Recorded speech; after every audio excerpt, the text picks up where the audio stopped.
Welcome to a special edition of the Experience Darden and the ExecMBA podcast. I'm your host, Brett Twitty, and you are listening to a new episode. On this episode of the podcast, we welcome back Sean Carr, Executive Director of the Batten Institute for Entrepreneurship and Innovation, talk a little bit more about what the Batten Institute has planned for this fall. Sean and I connected via Zoom, and I think if you're interested in entrepreneurship, innovation, technology, any of those topics, you're really going to enjoy this conversation. So without further ado, here's my interview with Sean Carr. Sean, welcome to the podcast. Thanks for having me, Brett. First and foremost, I should note, you also have a podcast here on the Darden family of podcasts, Ideas to Action. Do you want to talk a little bit about what that is in the event that maybe our listeners haven't come across that yet? So Darden does sponsor something called Darden Ideas to Action, and that is a regular ongoing series, largely interviews with our faculty, other affiliated experts on topics of the day, often deriving insights from their research. But through the course of our conversations, look for ways to make it applicable and meaningful to managers, leaders, and leaders of tomorrow. What do you enjoy about hosting that particular podcast? I know y'all always have such great conversations and really a diverse array of topics you seem to get into there. What I enjoy most is the opportunity to go off script, as it were. Our faculty are renowned for their educating prowess. They're fantastic in the classroom. But what I'm able to do is then to go more deeply with them about the things they think about outside the classroom, which, their ideas and their research they usually bring into their instruction in the Darden MBA program. But we're able to share some of those ideas with a much broader audience. And to me, that's terribly exciting to be able to kind of go more public with their thinking and even Darden's view, because a lot of these podcasts revolve around a particular school of thought, which we share here at Darden about the important role of business and society to make a positive difference when organizations are led by responsible leaders. I mean, that's part of our ethos. And to be able to talk about that on any number of topics is really fun and interesting, and I hope valuable for listeners. So if you are not listening to that podcast and you have not added it to your daily download, or at least weekly or bi-weekly download, encourage you to do so. As Sean notes, lots of great conversations there. And particularly, it's a great way to get to know some of the faculty who teach here. Right. And the way to find it, just to add, is ideas.darden.virginia.edu. It's also available via whatever regular podcast service you might use. So pretty easy to find. Well, Sean, I know the Carr family always travels quite a bit during the summer. Lottie has been on the ExecMBA podcast a few times. Our listeners, devoted listeners, will know how much she gets out there and sees the world, and you collectively travel as a family unit. I'm wondering, how are you passing the time these days, knowing that it's harder to get out and travel and do some of these things that you likely spent the summer months doing? It sure is, and we all are struggling with that. Those of us who enjoy traveling, or even don't enjoy it but travel for work typically. And of course, global experiences are a key component of the Darden experience in whatever program you're in here. For us as a family, it's been a bit of a constraint. I mean, quick aside, my wife, if you've met her or heard about her, so she leads global programs for our executive MBAs and global executive MBAs. And of course, we're now kind of pivoting with a lot of the global travel, but planning for the future. But my wife is from the Czech Republic, and so she maintains strong ties to Europe. And this summer, our son, who's 12, was able to go to Europe, to the Czech Republic, as he usually does, because he has a Czech passport, and the Czech Republic had a pretty clean bill of health. So I'm just envious of him. I couldn't go because I don't have a Czech passport. So we live vicariously through our children, as is often the case. So that's the closest we've gotten to traveling. But we don't travel internationally, but we do a lot of camping, backpacking, and enjoying what's available to us right here in Central Virginia. So we've just pivoted our own habits and behaviors to enjoy what's around us. Well, it sounds like you're doing a good job staying active. It's no surprise knowing you and Lottie, and envious of that trip to the Czech Republic. That sounds pretty nice. Me too. Well, thanks for coming on the podcast. You had shared with those of us on the admissions team a document about all the things that the Batten Institute has planned for the fall. And looking at that, I was like, we got to get Sean on the podcast here because this is a time of adaptation. We're all responding to COVID-19, figuring out how we can do some of the things that we had planned in a more virtual setting. And just looking at what the Batten Institute has planned, it looks like y'all are really doing a great job of moving the program to a virtual setting. And also that seems to have created an opportunity for you to potentially even reach a broader audience than you might have with in-person events. So I want to get you on the podcast here to talk a little bit more about this. So I'm going to start with that sort of very general question and kind of let you get going here with wherever you'd like to begin, talking about what's ahead. Thank you so much, Brett. And I'm an optimist. I think, no matter what, and maybe that's just having immersed myself in thinking, studying, and working with entrepreneurs and entrepreneurial leaders. I've adapted some of my own thinking to what they do to be successful, which is, when life gives you lemons, you make lemonade out of it. A word first about what is the Batten Institute? We have a broad mission, and our broad mission, which is really think of it as a subset of Darden's mission or supplement to the Darden mission. We see it as our purpose here at the Darden School to empower purpose-driven entrepreneurial leaders who will change the world. Which is really consistent with Darden's commitment to developing responsible leaders who will really make a big difference in the world. But it's around entrepreneurial leadership that we think we have the way we can make change happen. Entrepreneurial leadership, it means developing an understanding of entrepreneurship, developing an understanding of innovation, learning about the implications of technology in whatever career you may choose. And it's right at that sweet spot, the intersection of entrepreneurship, innovation, technology, where we play and then offer programs to all of our students in whatever degree program they happen to be in. So, right, we would have many in-person opportunities typically, especially kicking off in the fall. Entrepreneurship is a hands-on activity, but of course, like everyone else, we've learned to pivot and learned to adapt to this new reality. And I think pretty successfully. I mean, we're still in it, so we won't know until it's all done. But for instance, we're just coming off the tail end of the summer programming of Venture Lab. So Venture Lab is one of our programs. That's our intensive, competitive venture incubation program. It kicks off every year with applications that we solicit in January, and then the program itself starts off in March and runs very intensively through the summer months and then extends on into October. There's financing available, funding available through that program for the teams. They all get mentors, teams of mentors, in fact. Regular check-ins with our Venture Lab director. If not weekly, it might even be multiple times a week. Now, what we miss, of course, is getting all of these venture teams, and they're from, by the way, not just all over Darden, and any Darden student, no matter what program they're in, is eligible to participate and apply.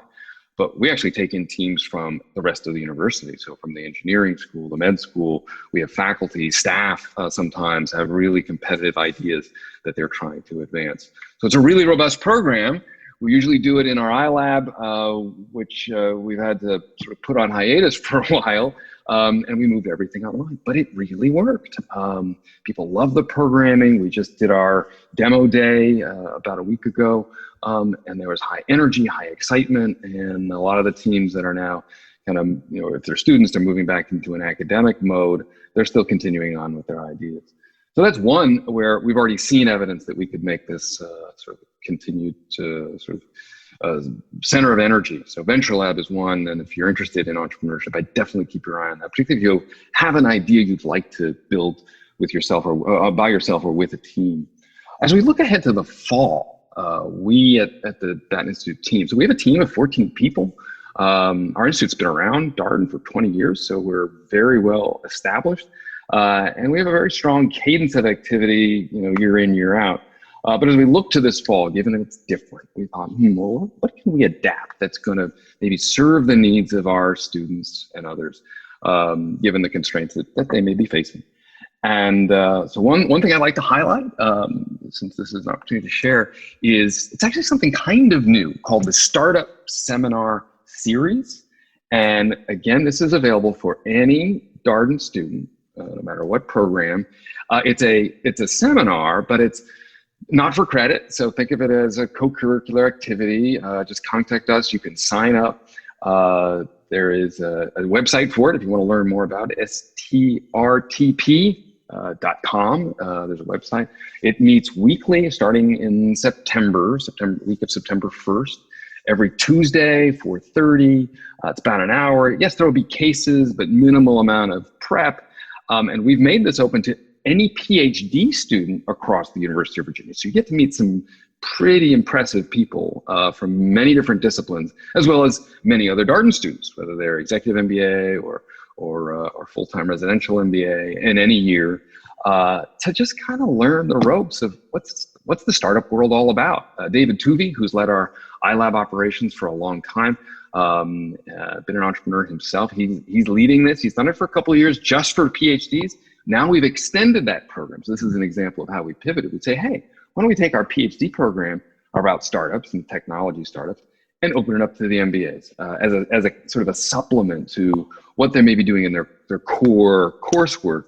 This is a chance to learn a bit about the startup journey, about financing, about idea generation, about operations, from a purely entrepreneurship perspective. So that's one. That's going to go on throughout the fall. Definitely take a look if that's something where you're curious, you don't maybe have an idea, you're not ready to do venture lab, but this is something that might prime the pump, just to see if entrepreneurship is right for you. I'd also point out later in November, we have something called the Data Workshop Series. So if you need to level up your skills or maybe just gain skills in programming, the core we're offering, and one of our staff members is excellent at leading this. He actually has a Darden MBA, and he's been working at the Batten Institute for several years. He's going to be teaching a workshop series on R, programming in R, so if that's useful for your classes as a student, or if that's going to be useful for you in your career path. We're going to be doing that. We may do other programming type workshops also in the spring as we go forward.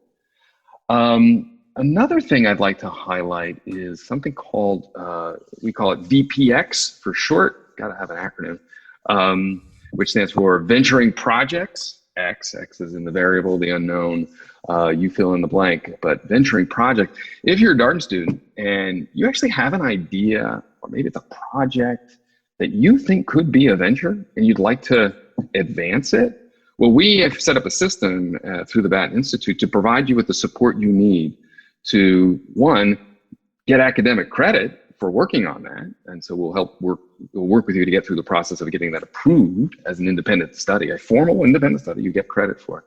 And, with Jason Booster, who leads our Venture Lab program, he will be your guide. He will find other mentors for you if you need specialized help. He will help solicit other faculty if you want other faculty involved to advise you. It's a really great resource. And again, you can do that on any schedule. So it's not something that's locked into a particular class schedule. And I think that's where the Batten Institute can be very helpful to our students, is helping them on their entrepreneurial journey at whatever stage they may be, and fitting it into what is, known to be a very demanding academic and rigorous, program, MBA or executive MBA program at Darden. We will help tailor our programs to what you need, in addition to having other programs that are just there and available for you as you move along. Let me stop there. I know I've said quite a bit. I've talked about Venture Lab. I've talked about the startup series, data workshops, VPX. That's a lot to take in. So let me stop, see if, Brett, you have questions or maybe thoughts about other things that you think would be interested to our listeners. Well, that's all great stuff, Sean. It's interesting to me how it is a really robust set of things. So the seminar seems sort of educational as just as the workshop is, but then you have this sort of support mechanism through VPX. And so, as you note, you're meeting entrepreneurs wherever they may be in the journey, whether they're just sort of interested in entrepreneurship generally, or whether they're thinking about doing something, they have an idea they'd like to execute upon. That is something that has been a pretty consistent message. We've had Jason Brewster, David Tuvey, Robin Swift, MJ Toms, all of these folks on the podcast before. If you're listening to this podcast and you're interested in these topics, I encourage you to check out those episodes as well. Lots of good content there, but it seems like a pretty consistent part of the Batten Institute ethic to meet people where they are. That's right. That's right. And I think that's essential. Look, when I say entrepreneurial journey, I'm not trying to be coy. Like that does mean different things to different people at different times in their careers. We have many of our students who are thinking, that they are ready to start something now. In fact, they're coming to Darden with an idea and they turn to the Batten Institute and say, how can you help? Well, we are there to do that in a number of ways. But then we have others who say, look, I know what my path is going to be right after Darden. I am following perhaps something that's a more well-worn path, let's say, into management consulting, or it might be into even private equity, might be general management role, or might even be with a large tech company where there's now a pretty well-known way how to find your place. And we can help you in those regards. But if you're doing something entrepreneurial that's maybe down the road, we want to make sure that every Darden student, so not just the hardcore dyed-in-the-wool, they're ready to ramp it up tomorrow, but whoever you are, that you have opportunities to gain the skills, ways of thinking, ways of problem solving that we offer at Darden, and we want to make sure that you're able to amplify your learning. It's kind of three things that we focus on: amplify your learning, amplify the experiences you could have. VPX is maybe one of those experiences. Another experience that we sponsor is the E-Cup. It's a university-wide, so all across UVA, but we run a UVA-wide entrepreneurship competition, Entrepreneurship Cup. Participate. We got the concept competition coming up in October. We have a series of workshops to get you ready. It's a concept competition. It's an idea.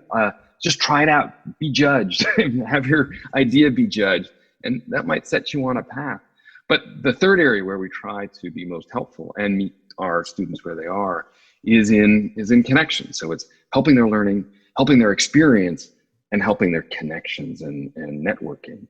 And so we have several programs that have been designed specifically to facilitate that networking. And in this online environment, it's become ever more important. So a couple of things I'll mention in that regard. One is Batten Presents. That's launching soon. That's a weekly series of Batten-sponsored, Batten Institute hosted events. It could be an individual speaker. It could be a panel. It could be a sort of a discussion among entrepreneurs about the challenges they're facing. It could be innovators in large companies. We're putting that programming together now that the academic year is upon us. But keep an eye out for Batten Presents. It'll be every week, same day, same time, so you can always count on that. And what we want to provide through Batten Presents are opportunities for our students to literally connect with the speakers. Maybe it's a breakout after the talk, or other things that we can do to make sure that our MBAs and executive MBAs feel as though they can connect with the people they want to connect with. Another example is Darden Connect. That is now last year, we've been running it for the past several years. Robin Swift out of our San Francisco office, who works with the Batten Institute, she started something called Darden Connect, which was an application-based, so you had to apply, a relatively small group, maybe 10 to 15 students, and she would lead them on a journey in one of several pretty hot entrepreneurial ecosystems. Silicon Valley, obviously. Austin, most definitely. Atlanta was on the target list for this year. Now, of course, we won't be now literally taking students to these places, but she is now setting up a virtual Darden Connect program, still application-based, much more intimate setting, but truly a way to connect with innovation and entrepreneurial leaders in all of these places.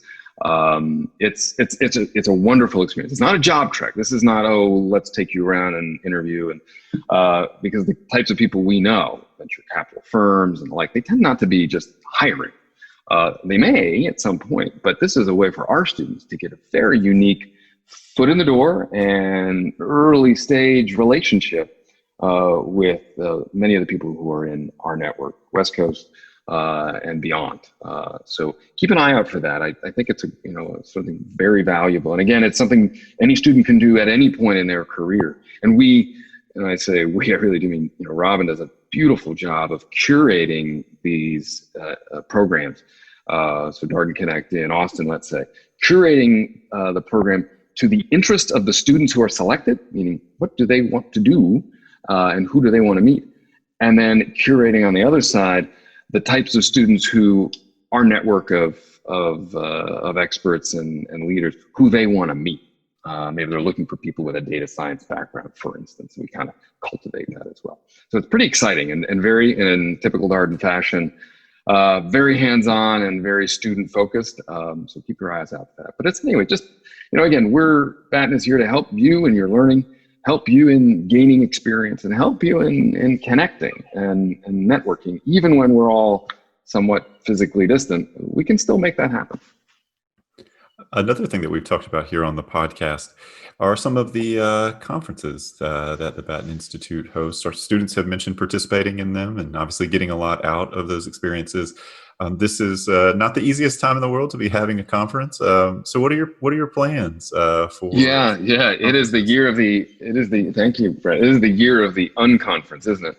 And so kind of, breaking apart what we all understood a conference to be. But if the Democratic and Republican parties respectively are able to pull off a convention, then, well, we should be able to do it too. So we're trying. We might not get the star power, but we can always try. We have always hosted a number of conferences. There's a relatively new one I want to flag, and this is becoming it's a niche topic to some, but it's become of increasing interest. This is Entrepreneurship through Acquisition, ETA for short, which is basically, that's, pursuing entrepreneurship by buying a business. There are search funds that are out there that help enable this. And quite a number, I won't say a lot, but quite a number of our graduates have been going down this path. And many of them do it right after graduation. And so given the interest in this topic, we've partnered with UNC, Keenan Flagler, and Duke Fuqua, kind of to create a Southeast Entrepreneurship through Acquisition event. The first one was held at Duke last year. It was a great partnership and terrific turnout. And it's because it's in a way niche, but very focused. It means we get, the leading people in that sector they come to the conference because they want to do deals. It's not just academic. It's not just, networking or learning. It's all those things, but it has a higher intensity to it. And MJ Toms on our team has led that, in fact, created it. And so now was our year, Darden's year, to host it. We were very excited to bring it to Charlottesville and have all these people come and make a big thing. That's going to happen.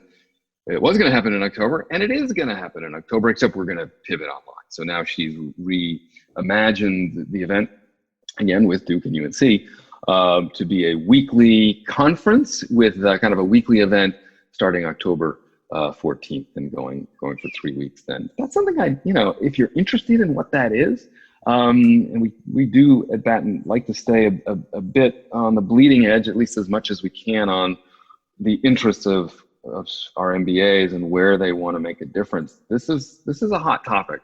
It's something to pay attention to. And then I'd also note that there are some other conferences that our student clubs have been shown great leadership. So there's the residential MBAs have an entrepreneurship full-time, have an entrepreneurship and venture capital conference, EVC, but they do it as a EVC week. They've been doing that for years. So they've moved that online. That's coming in September.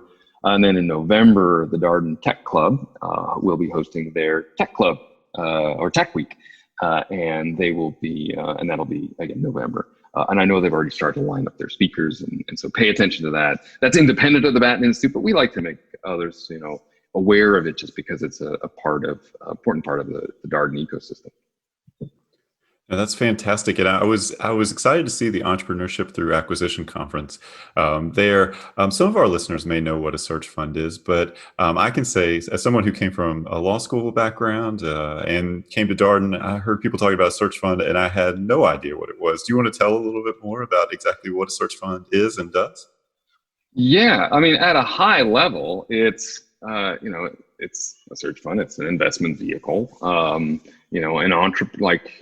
Like an entrepreneur can then start to raise fund from investors, but let's compare it to a venture capital fund, right? So you have a general partner who will then raise funds from other investors, maybe individuals, maybe institutions, and they'll create a fund, and then that fund will be managed by the general partner on behalf of the limited partners to make investments at various stages, at various levels, typically in early stage companies, could be later stage. That's a venture capital model. So compare that to a search fund, which is a little bit different, where an entrepreneur or a budding entrepreneur will seek to raise a fund that will fund the purchase of a business. And that entrepreneur, their part of their pitch is he or she will then take a leadership role in that venture. So let's say there's a somewhat moribund, I mean, it happens in all different sectors, but let's say there's a moribund manufacturing company that they've identified, and they think, I've got some MBA skills, I have some prior background. I think if we could put the funds together to buy that manufacturing company, I could really help that venture not just turn a profit, but make it so valuable that we could probably exit with a handsome return to our investors. So at a very simple level, that's a search fund. So entrepreneurship through acquisition means pulling together funds from typically other investors.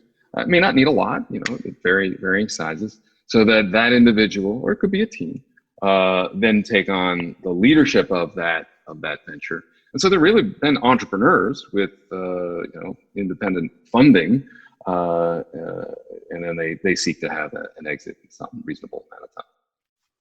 Thank you for that explanation. And it's sorry to make you walk through all of that, but it's such an interesting idea. And I don't know how many people know about it, but certainly one you learn about when you come to an MBA program or MBA community. That was certainly the first time I had heard about it, but totally interesting. Yeah, and it's become increasingly,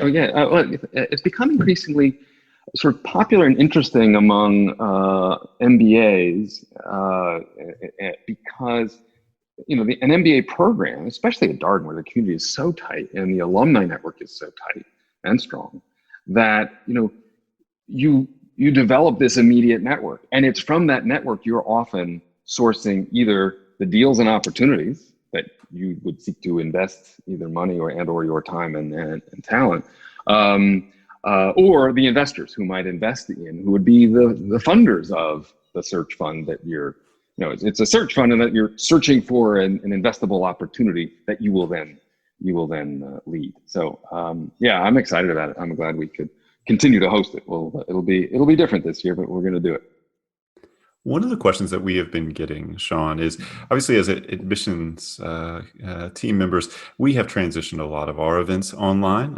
That's just the nature of the world right now. And we have found, serendipitously, that it's allowed more people to connect with us than ever. We traditionally did a lot of in-person events, and certainly those events work well for people who might be in the area locally or could easily travel to the area where the event's being held.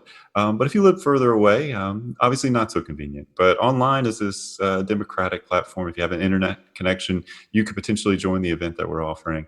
And so I think we've felt one of the lessons of this experience is, gosh, we should really be doing more online programming just generally, even when things go back to quote unquote normal. I imagine that we will still do a fair amount of these kind of networking events or online events. We've always done webinars, but a broader slate of things because of this experience. Do you have a hunch? I know it's early days here and don't want to make you sort of go out on a limb with any predictions, but do you have a hunch that about what all this may mean for Batten's programming long-term, this shift to virtual? Yeah, absolutely. It creates so many more opportunities. Earlier in our discussion today, I mentioned Venture Lab. So what has been our flagship, in fact, it's the University of Virginia's flagship incubator program, which we call Venture Lab. We had this ethos. It's a 20-year-old program, and we continue to update it and renew it and refresh it. But we always thought, the fundamental feature of Venture Lab is you're in a space together, you're face to face. That's the value. It's building that community, and we actually couldn't imagine. We're imaginative people, but we couldn't imagine just making it online. And of course, we were forced to this year, and have been incredibly surprised by how effective it could still be. There are certain things that you don't get to do, but there are other things you do get to do. So for instance, the speakers and weekly programming that occurs in Venture Lab, over that 10 weeks in the summer, we were able to source incredible people to participate that we couldn't otherwise get, or would have been a lot harder for us to get. Charlottesville requires some travel for most people to get to, and it enabled us to create a more powerful offering. So, in the future, what I would predict is we're going to take the best of both worlds. I don't anticipate we just say, well, yeah, we used to do this all in person, and then we went online, and now we're just going to go back on, only in person. Like that would be silly. I think we have many more ways to serve our students by adopting both. That's one. I also think that our ability to reach students, again, to that comment you made earlier, Brad, about our sort of commitment to trying to meet our students where they are, both literally and figuratively meet them where they are. If they are not able to come in, like we used to think with Venture Lab, well, if you can't be in Charlottesville to participate in this program, then we can't serve you. I mean, that's literally how we took it. And we thought of it as, well, that's how you get more committed people. But we have had ventures who they needed to be in Los Angeles. Like they were launching something in the entertainment sector. They needed to be in Los Angeles, but they were kind of excluded. Well, now we no longer need to do that. So we can have a more powerful offering. We can reach more opportunities. We can help more students, and we can engage more people, meaning as speakers and guests and experts and mentors, than we ever could before. So that's one example, and I think we'll see a lot more of that. That's great. And I wonder a bit how this time has shifted our sort of understanding of what's just sort of normal, right? So would anybody have had a virtual happy hour, a year ago? But now, we do them, and it's like, oh, well, this is what we do because this is what's available to us. And you think about how that may shift people's sort of tolerance or openness to virtual programming or this kind of virtual connection. I do think that is one of the real impacts of this experience. Is it's just kind of expanded the aperture for our understanding of what an event can be or a connection can be. Yeah, I mean, let me give you an example. Like that's a great point. Like last week, MJ Toms and David Tuvey led our Startup Academy. We run Startup Academy for several years now. Previously it had been a 2-day immersion. You spend, an intense amount of time back to back over a kind of an extended weekend in our iLab facility. We have a range of programming. You learn about startups, you learn about the ecosystem, you get to know other potential entrepreneurs or entrepreneurially minded people, both from Darden and from across UVA. Now, of course, we pivoted and made it online and spread it out over a week. One of the features of last week's program on Wednesday evening was just a slightly different spin on the happy hour. One of local entrepreneurs, Hello Bartender, she gave a kind of an online class to all the participants in Startup Academy on how to make an awesome margarita. And it was fun, and what we did was for everyone who was local, we had ingredients, and they had to source their own alcohol, but we had ingredients sent right to their homes, and so they could, try out, what was being taught, and literally try it out, and everyone had a good time with it. So, for instance, we have some entrepreneurs, many times, and we do this here, entrepreneurs coming in from other parts of the world.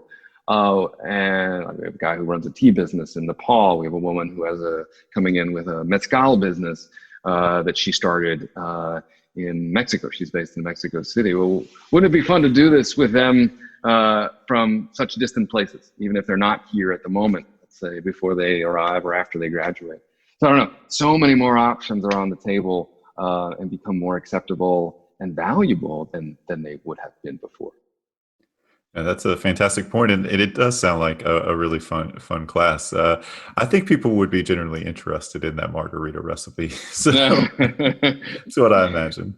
So, Sean, I appreciate your time today. I know how much you have on your plate, and appreciate your coming on the podcast to talk more about all the things that Batten is doing this fall. It sounds like you have an exceptional slate of programming. I do want to ask sort of one final question. What's your pitch for students who are interested in entrepreneurship, innovation, technology? Why Darden? As if what you shared previously is not enough, but sort of a final thought as to why Darden. Yeah, sure. That's a great question. I would offer a couple of things. So if you're the least bit interested in something entrepreneurial, or, and this is going to be even broader groups, you are striving to be an innovative leader, and you know that the world revolves in one way or another around technology, and that whatever you do in your career is gonna entail technology. That combination. Well, one, we treat it as a combination. Think about that. Two, what we're teaching is a way of thinking, a way of solving problems in a way that we know successful entrepreneurial leaders, the way that they solve these problems. And this is through years of study. Our faculty have examined what entrepreneurs do. Sarah Sarasvathy is one among them. And you get a unique view. And unique is a word that gets overused.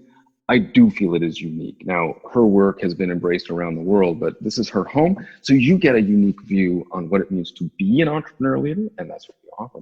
And then lastly is, because of the Batten Institute, the team that we have, and the extended ecosystem across the University of Virginia, I would say that we hit above our weight class in terms of the resources available to you relative to most other, even top 20 business schools. I mean, all business schools are going to say, hey, we're committed to, entrepreneurship and opportunities, and there's some amazing programs out there. But given the intimacy of our school, the community that we have, you get that benefit here at Darden, and an outsized set of opportunities, and some of which we went through today, outsized relative to some other places. So all that in combination, I think, makes Darden a very powerful place if you're thinking about an entrepreneurial future and being an entrepreneurial leader. Well, Sean, thank you again. It's always great talking with you. I always learn something new. I'm excited to see all the programming you have planned, and I'm gonna have to try to figure out how to attend some of this stuff. But I'll give you the secret password, Brett. I'll give you the secret password.